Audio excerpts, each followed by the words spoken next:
I noticed my husband growing pale and hollow, so we went to the doctor together. But suddenly, they pulled me into another room alone. The doctor leaned in and whispered sharply, "Run, run now, because 3 years ago he—" My blood froze. I bolted straight to the police, and that's when I uncovered a terrifying truth. I'm Millie Williams, and at 48, I thought I had life mostly figured out. I live in a quiet Ohio town where the hum of cicadas fill summer evenings, and folks wave at neighbors like it's still the old days. For years, I've poured my heart into my job as an HR manager at a pharmaceutical distribution center.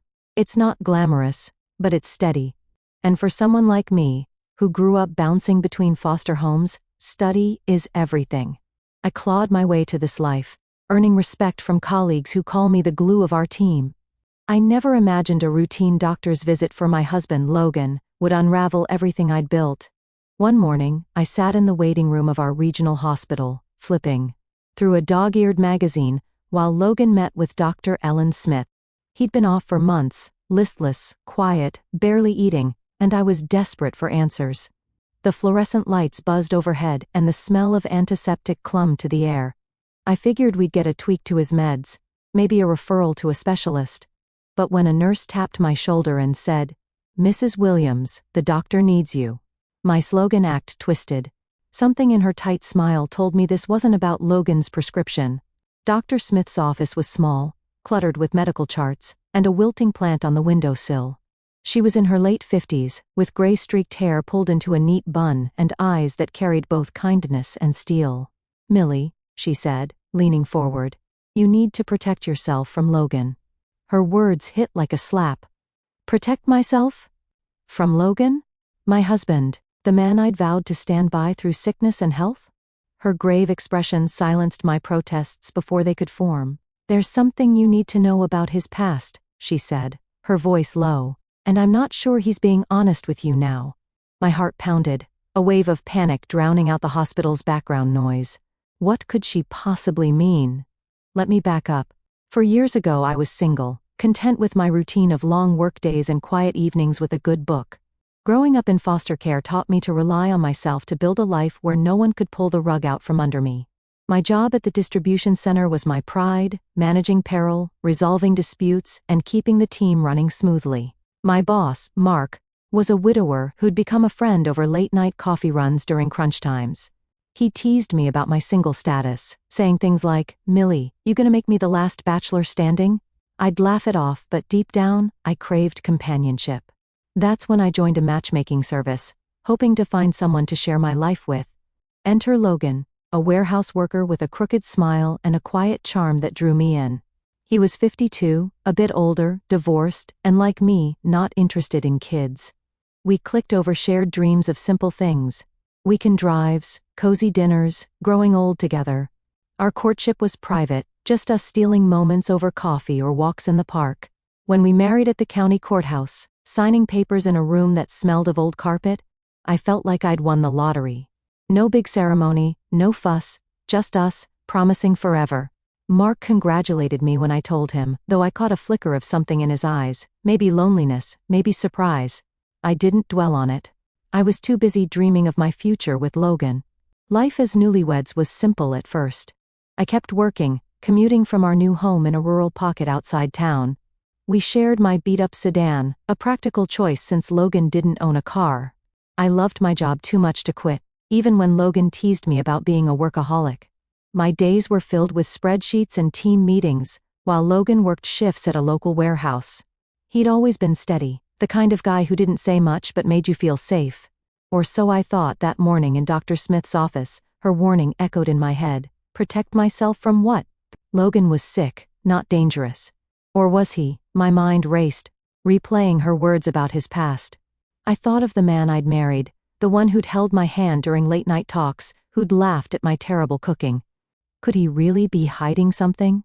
As I left her office, my legs felt like jelly, the hospital's sterile halls closing in around me. I didn't know it then, but that moment was the first crack in the life I built, and everything I thought I knew about Logan was about to shatter. About a year into our marriage, I started noticing changes in Logan. It was subtle at first, like a shadow creeping across a sunny day. He'd always been quiet, But now he was distant, staring into space over breakfast, his coffee growing cold. He'd forget small things, mixing up salt for sugar, wearing mismatched socks. I'd tease him gently, hoping to spark a smile, but his eyes stayed dull, like he was somewhere else. At home, the silence grew heavy, and I'd find myself talking to fill the void, rambling about work or the weather. It felt like I was living alone, even with him right there. I pushed down my worry for weeks, telling myself it was just a rough patch. But when Logan stopped eating his favorite meatloaf and started skipping shifts at the warehouse, I knew something was wrong. One evening I found him sitting on our porch, staring at the fields beyond our yard, his hands trembling. "Logan," I said softly, "we need to get you help." He nodded, barely needing my eyes, and I felt a pang of helplessness. Watching someone you love slip away without knowing why is like trying to hold water in your hands. It just keeps spilling through. I booked an appointment at a local clinic that specialized in mental health.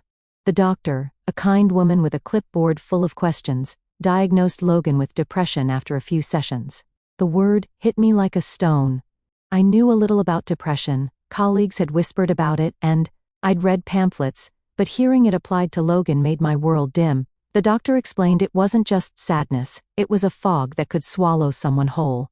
She prescribed meds and suggested therapy, but finding the root cause was key. Problem was, we couldn't pin it down. Logan's job at the warehouse was steady, no major changes. Our marriage? I thought we were happy, but doubt crept in. Was I the problem? Logan's condition only got worse. He'd spend days in bed, complaining of headaches, his frame thinning as his appetite vanished. He quit his job, unable to keep up, and the guilt in his eyes broke my heart. "I'm dragging you down, Millie," he'd whisper. I'd squeeze his hand, telling him I could handle the bills, that my job was enough. But the truth? I was terrified. I'd lie awake at night, listening to his uneven breathing, wondering if he was slipping into something worse, like dementia. One day, he wandered out and got lost in our own neighborhood, calling me in a panic. My heart raced as I drove to pick him up, fear gnawing at me. Work became my refuge, a place where I could pretend things were normal. My boss, Mark, noticed I was fraying. One afternoon, he slid an energy drink across my desk, his eyes soft with concern. "You're carrying too much, Millie," he said. "We're in this together, you know." His words hit me hard, and I blinked back tears, realizing how much I'd been bottling up. I threw myself into work, managing schedules and soothing disgruntled employees. Anything to keep my mind off the growing distance between me and Logan. Then, things got stranger. One morning, I stepped outside to find our car gone from the driveway. I checked the garage, the street, nothing. Logan swore he hadn't touched it, saying he'd seen it when he got home from a walk the day before. The doctor had suggested light exercise to lift his mood, so he'd been wandering the neighborhood. But the car disappearing overnight? It didn't add up. I took the bus to work, arriving late and frazzled. Mark was understanding but puzzled. "You think Logan took it?" he asked. I shook my head. Logan hadn't driven since his diagnosis, too unsteady to trust himself behind the wheel. Still, a seed of doubt took root. A few days later, another blow hit. I stopped by the bank to withdraw cash and found my personal account empty. Zero. My heart sank as I checked our joint account, also drained. We'd been saving for a new roof, every penny scraped together. Logan had access to the joint account, but not my personal one. How could this happen? At home, I confronted him, my voice shaking. "Logan, do you know anything about this?" He looked confused, his gaze drifting to the ceiling. "No idea, Millie," he mumbled. His detachment fell off, like he was hiding something, but with his depression, I didn't want to push too hard, afraid I'd make things worse. I reported the car theft to the police, filing a report with a sinking feeling it wouldn't turn up. The missing money was harder to explain. Without family to lean on, foster care left me without that safety net. I felt alone, the weight of our life pressing down. My suspicions about Logan grew, but I couldn't reconcile them with the man I'd married. Was he really capable of this? Or was I just paranoid, seeing shadows where there were none? The uncertainty knotted me, setting the stage for a truth I was all ready to face. The losses piled up, our car, our savings, my trust. And I felt like I was drowning. The local clinic couldn't do more for Logan, so they referred us to a regional hospital with better resources. One morning, we took a taxi to the hospital, a sprawling building with a crowded lobby that smelled of coffee and antiseptic. Logan was quiet, staring out the window, lost in his thoughts. I clutched the referral letter, my nerves frayed from weeks of worry. I hoped this visit would bring answers, maybe a new treatment to pull Logan out of his fog. After an hour in the waiting room, a nurse called Logan in for his consultation. I settled into a plastic chair, pulling out a paperback to distract myself. Barely a page in, the nurse returned. "Mrs. Williams, Dr. Smith needs to speak with you." My heart skipped a beat. I followed her down a fluorescent-lit hallway to a small office, where Dr. Smith waited. Her gray street tear and calm demeanor should have been reassuring, but her serious expression set me on edge. "Is this about Logan's depression?" I asked, sitting down. She nodded, then leaned forward, her voice low. "Millie, I need to be straight with you." I recognized Logan the moment he walked in. I treated him years ago in the ER for a deep cut on his leg. "He's not who you think he is." My mind spun. A cut? I knew Logan had a scar on his right leg, jagged and faded, but he brushed it off as an old accident. Dr. Smith's next words hit like a freight train. Logan was arrested for fraud a decade ago. He swindled his ex-wife, stole her money and valuables. He even faked dementia to manipulate her, to make her let her guard down. She paused, watching my reaction. "I suspect he's doing something similar now, with his depression." I froze, my breath catching. Fake dementia? Swindled his ex-wife. The room felt too small, the air too thick. "You're saying he's pretending to be depressed?" I asked, my voice barely a whisper. Dr. Smith nodded. His simplogans don't add up. "I've seen depression, and this feels calculated." That scar on his leg? It came from a fight with his ex-wife, when she confronted him about the theft. I was there, stitching him up. Her words painted a picture of a man I didn't know, a con artist. Not the broken soul I'd been caring for. I stumbled out of her office, my mind reeling. Logan, a fraud? The man who'd held my hand through late-night talks, who'd promised me forever. But the scar, the missing car, the drained accounts, it all started to click. Dr. Smith's warning lit a fire in me. I couldn't just sit back and hope for the best. I needed proof. Back home, I ordered a set of small surveillance cameras online, the kind you hide in plain sight. I felt like a character in a bad thriller, but desperation drove me. I installed them around our house, in the living room, near the front door, even in our bedroom. 4 days, I went to work, acted normal, and checked the footage each night, my heart pounding. Logan seemed the same, listless, quiet, but I wasn't buying it anymore. A week later, I hit pay dirt. The footage showed Logan slipping out of the house with my favorite watch and a leather bag I'd kept in our closet. He returned hours later, a wad of cash in his hand, a smug grin on his face. That grin, it wasn't the Logan I knew, weighed down by depression. It was someone else, someone cunning. My Logan act churned as I watched him stash the cash in a drawer. Glancing around like he knew he was getting away with something, I checked the footage from the day our car vanished. Sure enough, Logan drove it away while I was at work, returning on foot. The truth crashed over me like a wave. Logan had stolen our car, drained our accounts, and sold my things, all while playing the victim. Every late-night worry, every tear I'd shed for him, was a lie. He'd used my compassion against me, banking on my trust to cover his tracks.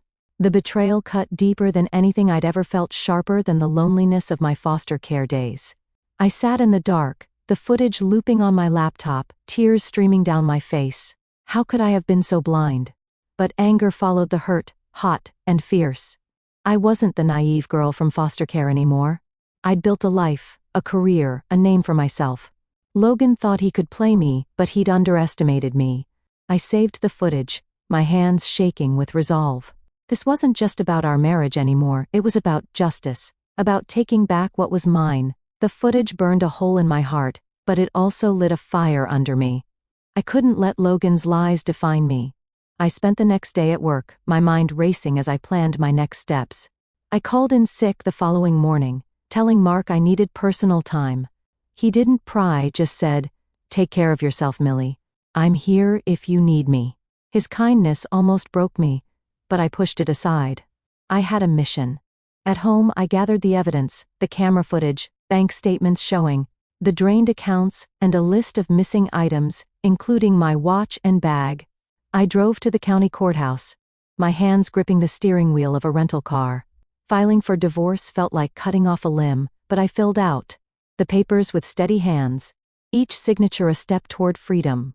Logan had betrayed me, and I wasn't going to let him walk away unscathed. Next, I headed to the police station, a squat brick building in the heart of town. The officer at the desk, a gruff man named Jenkins, raised an eyebrow when I explained the situation. "You're saying your husband stole your car and money?" he asked, skepticism in his voice. I slid my laptop across the counter and played the footage. His eyes widened as he watched Logan sneak out with my belongings, that smug grin plastered on his face. "All right," Jenkins said, scribbling notes. "We'll look into it." I gave them everything: pawn shop receipts I tracked down, the cars of a number, and Dr. Smith's statement about Logan's past. The police found our sedan at a used car lot on the edge of town, sold by Logan under a fake name. The pawn shop confirmed he'd sold my watch and bag, matching the timestamps on my footage. When they dug into his record, Logan's fraud conviction from a decade ago surfaced, tying him to the same pattern of deceit. The evidence was ironclad. That afternoon, I returned home with 2 officers in tow. Logan was on the couch, flipping through a magazine, looking every bit the depressed husband. When he saw the police, his face paled. "Millie, what's this?" he asked, his voice shaky. I held up the divorce papers, my voice steadied despite the storm inside me. "It's over, Logan. I know what you did." The officers stepped forward, one reading his rights while the other cuffed him. "Thomas, you're under arrest for fraud and theft." Logan's mask slipped. He protested, claiming his depression made him not himself, but I wasn't buying it. "You faked it all?" I said, my voice sharp. "The car, the money, my trust. You used me."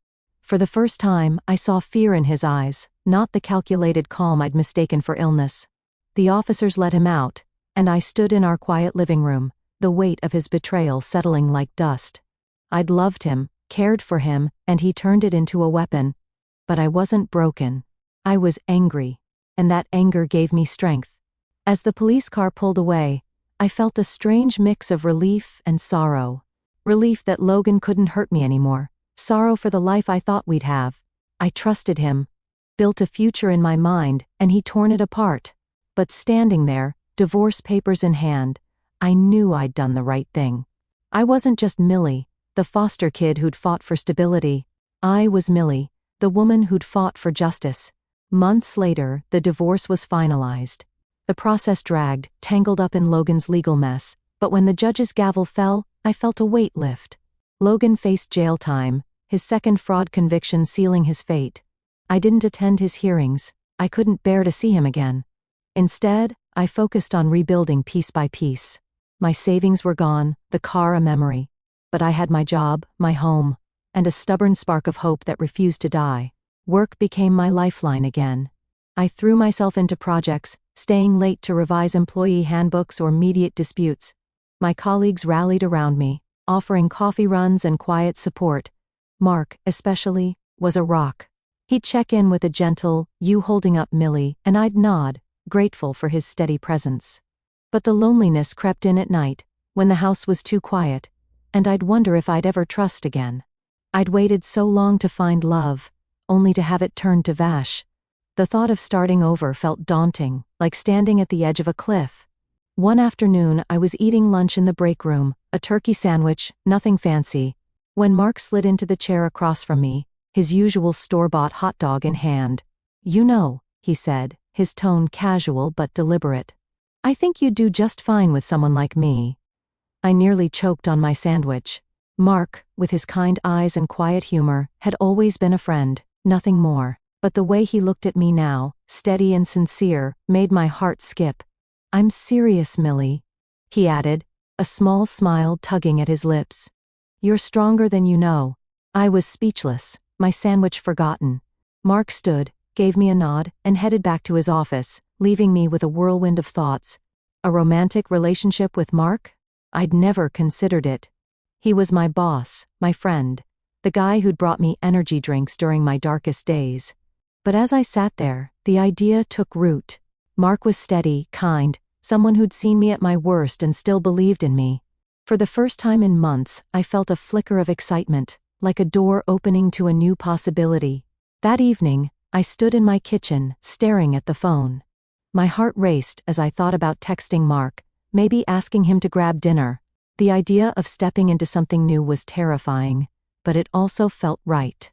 I'd spent years building a life on my own, and Logan's betrayal hadn't broken me. It had shown me how strong I was.